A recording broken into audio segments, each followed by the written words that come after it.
Hello everybody, welcome to another edition of Inside Guns with your host, me, the Yankee Marshal. First thing, I want to apologize for wearing the same clothes I was wearing in yesterday's video. I'm filming these like 2 minutes apart because, like I say, I'm losing my ability to film soon. As you can see, my setup is being taken down. I'm in the process of moving everything out of here. So I need to film 2 videos tonight. And tonight, I want to talk about something that is going to get me called a racist. It's not the first time I've been called a racist. I've been called a lot of things lately. I've been called a bully. I've never been a bully before. I was kind of tickled by that. I've been apparently bullying Military Arms Channel. But it'll get me called a racist. Been called a racist before, and I'm okay with it. And before I get into it, I want to say, I am not saying this in any way negative towards any race. This isn't to condemn any group of people by the color of their skin, their nationality, sexuality, anything. I am not that kind of person. I am just pointing out factual numbers to pinpoint and highlight the hypocrisy of anti-gunners and politicians who want to take your Second Amendment rights away. We've been hearing a lot of talk lately, once again, about how assault rifles, it's all these people are dying because of assault rifles. Now, we know that's garbage. Not only is there no real such thing as an assault rifle in most civilians' hands, now there are select fire rifles that the military uses, fully automatic, etc. We don't have a lot of those in the civilian community. They're very expensive, and they aren't used in crimes. Mostly because if you can afford one, you're not going to risk losing it in a crime. But they're not a problem. They don't even really exist, and they're definitely not a problem. In fact, if you look at deaths by firearms overall, long rifles, long guns play a very small role in it. It's mostly handguns. But it's hard for them to demonize handguns because most people aren't terrified of handguns like they are big, black, scary assault rifles. So that's their boogeyman, assault rifles. And they're going after assault rifles once again.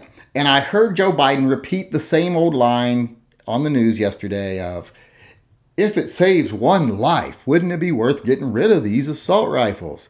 To which I say, no. No right is worth giving away if it saves one life. Look at the number of people who get killed at protests. Would it be worth it to remove the First Amendment or our right to assemble if it saved one life? No. No one would even begin to suggest that because of how ridiculous it is on its face. And this thing is the same thing. Taking someone's right away to own a firearm, a specific firearm, because it might save one life. It's ridiculous. How many lives would we save if we made all cars where you have to blow into a breathalyzer before they'll start? We would save a lot of lives. Way more lives than we would save if we ended all death by assault rifles. If we got rid of every death by assault rifle in this country every year. In fact, if we got rid of pretty much every death by guns, period, we could still save more by making people have to blow into their cars before they start up. So that just shows you right there that politicians aren't really worried about lives. They have an agenda to get rid of assault weapons because they really want to create registries. They want to limit our ability to have items that we would use to defend ourselves against a rogue government or rogue police departments, etc. And rogue police departments are the most likely aspect of a rogue government nowadays. They are their own private army. So they want to demonize ARs. And like I said, all those other things show you it's not the lives they care about.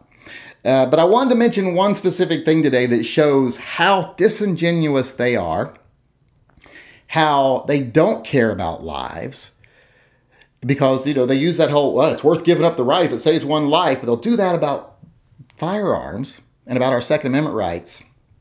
And they'll make the argument of like, oh, we can't take away cars because people need cars. We can't take away people's right to drink alcohol. That didn't work out the first time.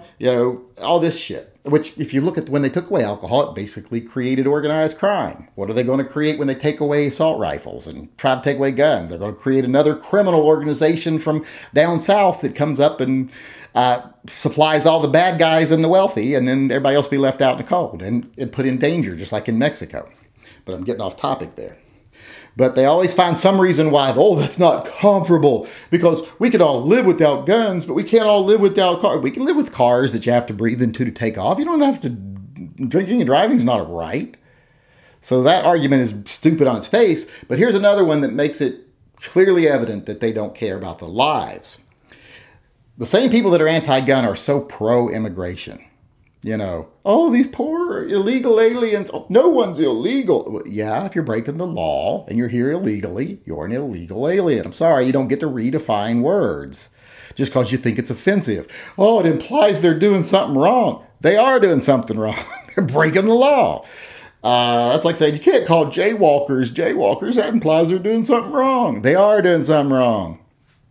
It's like, you can't call him a pedophile just because he raped an 8-year-old. It's that kind of fucking logic. But here's the thing. They are very pro-illegal immigration. And I always say, we're not pro-illegal immigration. Yes, you are, because every time anyone gets in the country, you're like, we have to be compassionate. We have to help them, blah, blah, blah. It's in our own best interest. Well, here's the fact. Illegal immigrants, people in this country illegally, aliens that are not documented, undocumented people, kill more people every year than assault rifles do. Or mass shootings, because they love to talk about mass shootings and how many people are killed in mass shootings. And that is more than what's killed in by assault rifles. In fact, let's look at a year just to prove my point. We're talking about assault rifles and mass shootings. We'll just use mass shootings as a whole, because that's actually a higher number than the number of people killed by assault rifles, semi-automatic long guns. Let's look at it. In the year 2018, which is the most recent year we have information on, depending on which number you look at, FBI, Mother Jones, or Everytown, it's about 100 people are killed in mass shootings in 2018. About 100 people were killed in mass shootings. That's a lot. That's quite a few people. It's more people than you'd want to see die. It isn't enough people to make you give your rights away, because it's not that big of a number, but it is a sad number. But how many people are killed by illegal immigrants every year?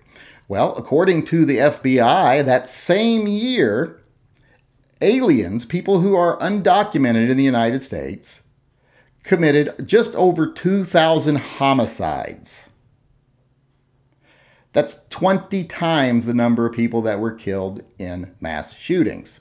Now, I know there's some crazy number going around on the internet of like, oh, the undocumented illegal aliens commit 10,000 murders a year. No, they don't do that. There's only 16,000 total.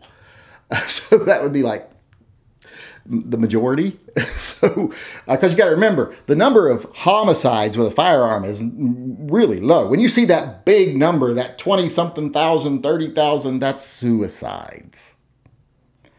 Suicides aren't considered homicides. That's a mental health issue, as most mass shootings are also, like this recent one. But like I'm saying, just not that comparable of a number there, is it? If politicians really cared about human lives, and that was what they were concerned about, and these media people who are supposed to be journalists who get on there and cry and promote an agenda, if they really cared about the lives, why would they care about those 2,000 people that were killed by illegal immigrants, by aliens? Not aliens like, ooh, spaceship suck you up in a light, you know, undocumented people. And that doesn't even mean most undocumented people are bad. They're not. But here's the thing. A lot of people, if you're willing to break the law to be here, and you know you're not accountable to the law while you're here because technically you don't exist here, you're not as likely to follow the law. You're already a criminal by getting here and being here, and you know you're not held accountable. So if you come across as, you know, and you work for a cartel or whatever, which they send people across, you know I can kill and get away with it probably. I'll go back, stay for a while, come back, kill again. And that's what happens with open borders. And that's what happens when you're like, oh, you can't assume they're bad people. Well, we don't have to assume they're bad people. We just have to assume they don't have a right to be here and close the borders. The border should be more of a by invitation thing. Get a visa for work, temporary work. If you overstay that work, we find you, we send you back, you never get a work visa again. If there are children in other countries, Let their families here sponsor them. Instead of bringing them across, putting them in jails, and then trying to find relatives to take them, have the relatives contact you, say, hey, my sister's kids in Venezuela are in danger. I want to sponsor them. And we go, okie doke, here's visas for them, bring them across. I'm okay with that completely. But like I say, these same politicians that want to say, you can't demonize illegal aliens and you can't do this, and you can't do that. Well, what about those 2,000 lives that are lost every year to them? You're all up in arms about this 100 lives every year, and it's such a tragedy that we have to give away constitutional rights. We have to give away freedoms. But we can't enforce the laws we already have that aren't violating anyone's constitutional rights to save 2,000 lives. You won't close a border and enforce immigration policy to save 2,000 American lives, but you'll try to strip American citizens of their Second Amendment right to save 100 or even just one. That shows how disingenuous they are. Shows how full of shit they are. So I just wanted to put that out there. And like I said, it's going to make people say, oh, you don't like Hispanics and blah, blah, blah. Nothing in that number says it's all Hispanics. They just say it's unregistered people. People sneak in from other countries also. And plus, like I say, the vast majority of Hispanics are very good people. But the people that are willing to come across the border illegally probably aren't always the best people. And a lot of them come here for nefarious reasons. There's a reason why there's a border policy, and it's not just everybody can come in anytime they want, because we know crime starts to spill across the border. Why do you think there's so much violent crime in border states? It's not because the people in those states tend to be more violent. No, it's because crime spills over into those states. That's why states on the border who have similar gun laws to states up in the Northeast have a much higher violent crime rate and death by firearms, because that spills over from Mexico. So close the borders. Be a little more careful about who we let in. Enforce the laws we have. Hold businesses responsible.